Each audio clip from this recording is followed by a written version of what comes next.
बिस्मिल्लाहिर्रहमानिर्रहीम। Dear student, आज जो हमारे पास टॉपिक है, जो चैप्टर है वो है chapter number 10, acid base and salt.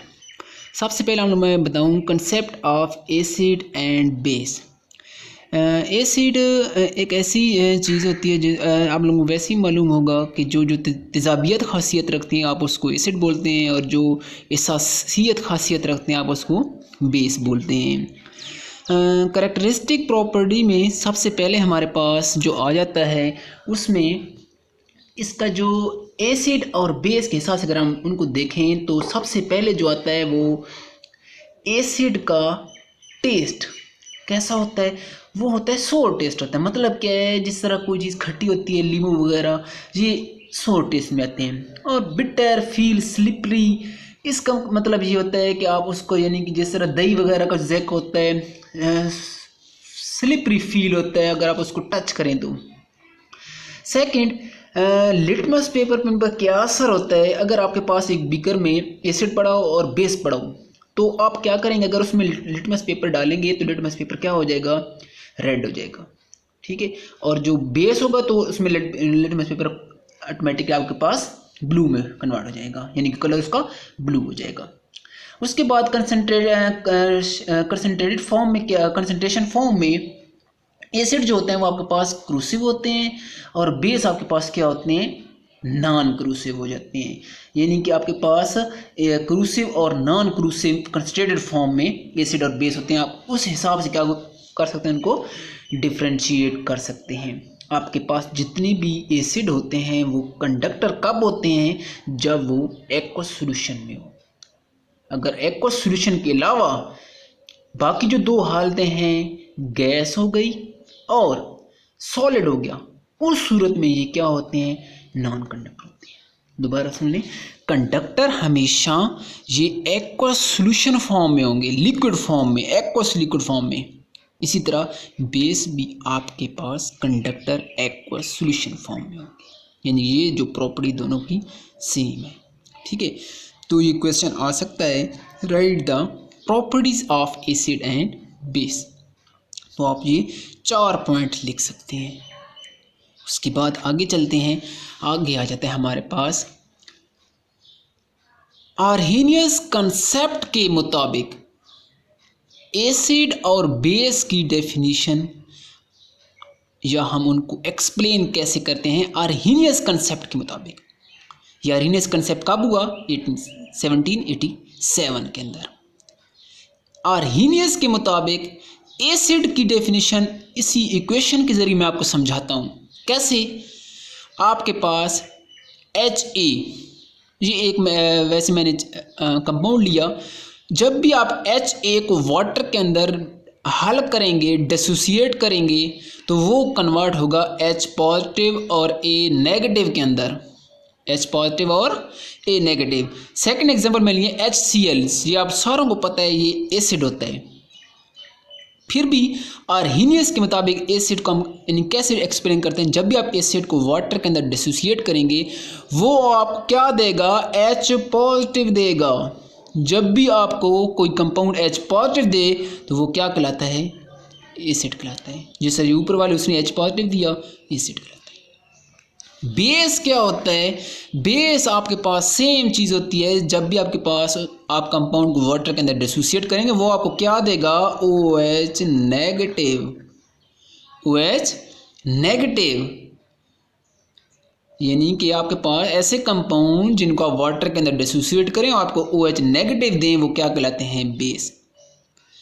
इसी आर्हेनियस कंसेप्ट की कुछ ना कुछ लिमिटेशन भी हैं जो मैं आपके साथ डिस्कस कर सकता हूँ। उसमें सबसे पहले हमारे पास लिमिटेशन जो है वो है नॉन एक्वस। कैसे नॉन एक्वस, ये कहता है, ये आपके पास जो कंसेप्ट है एक्वस सॉल्यूशन पे, एक्वस जो सॉल्यूशन होते हैं उन पे तो ये एप्लीकेबल करता है, लेकिन नॉन एक्वस सॉल्यूशन कोई कंपाउंड आ जाए तो उस पे क्या करता है, ये एप्लीकेबल नहीं करता, non aqueous. Second, it can not explain carbon dioxide NH2, यानी कि ये वो कंपाउंड को तो एक्सप्लेन करता है जो H पॉजिटिव दें और वो H नेगेटिव दें, लेकिन ये कंपाउंड ना H पॉजिटिव देते हैं ना H नेगेटिव देते हैं, तो उस सूरत में क्या करता है, ये इनको एक्सप्लेन नहीं कर सकता कि इनमें से कौन सी कार्बन डाइऑक्साइड एसिड है या nitrogen acid NH2 amine acid है या बेस है। तो उस सूरत में क्या करता है, ये उनको एक्सप्लेन नहीं कर सकता, यानी कि अमोनिया, यहाँ पे आपके पास अमोनिया है NH3 अमोनिया, तो ये उस सूरत में क्या करता है, उनको एक्सप्लेन नहीं करता।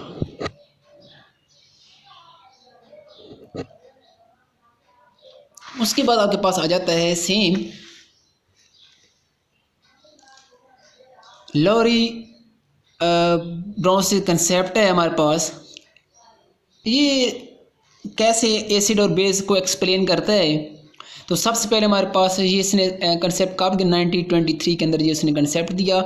इसके मुताबिक आपके पास एसिड और बेस क्या होता है, एसिड और बेस की आप डेफिनेशन कैसे करेंगे।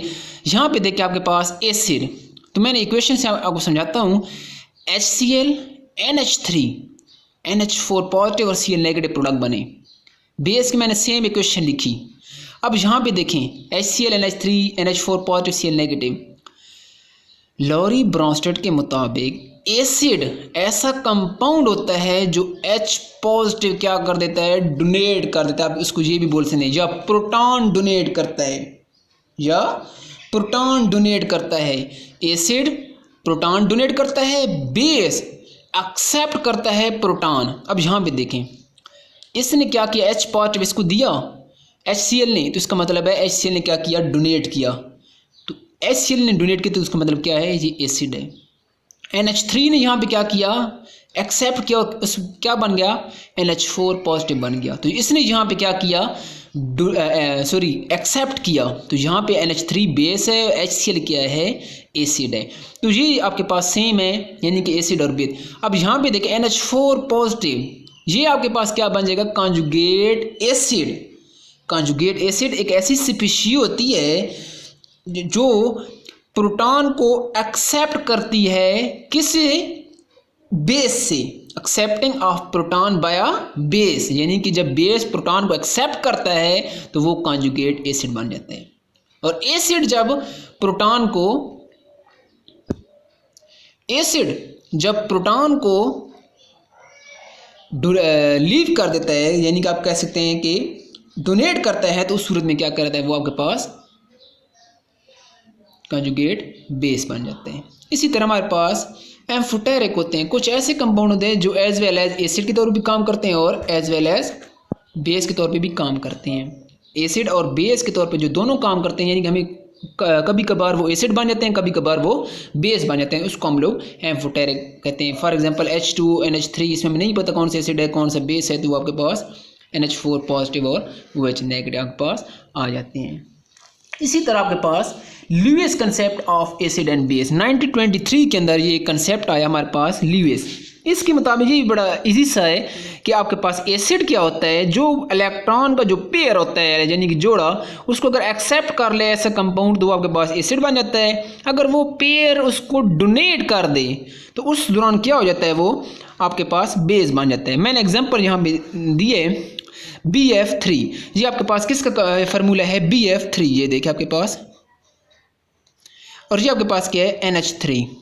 और यहाँ पे जो मैंने डॉट लगाए हैं और ये क्रॉस लगाए हैं, ये आपके पास इलेक्ट्रॉन को शो करते हैं, क्योंकि आपके पास जो बॉन्ड होता है ना, वो आपके पास एक जो बॉन्ड होता है उसमें 2 इलेक्ट्रॉन होते हैं। अब बेशक मैंने उसको यानी कि डिफ्रेंशिएट करने के लिए एक क्रॉस लगाया, एक को डॉट लगाया, ताकि वो आपस में मिक्स ना हो। अब BF3 है NH3 क्या करता है, एक इलेक्ट्रॉन उसको डोनेट कर रहा होता है, एक इलेक्ट्रॉन डोनेट कर रहा होता है। यहाँ पे एक इलेक्ट्रॉन इधर जंप करके इधर चला गया, तो ये क्या करें, NH3 ने इलेक्ट्रॉन उसको डोनेट किया, तो उस दौरान क्या बन गया, BF3। अब यहाँ पे देखें आपके पास NH3, ये आपके पास इकट्ठा आ गया BF3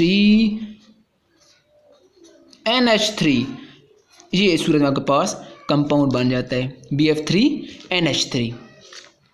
ठीक है, ओके बेटा, उम्मीद है आपको समझ आई होगी। ओके, अल्लाह हाफिज़।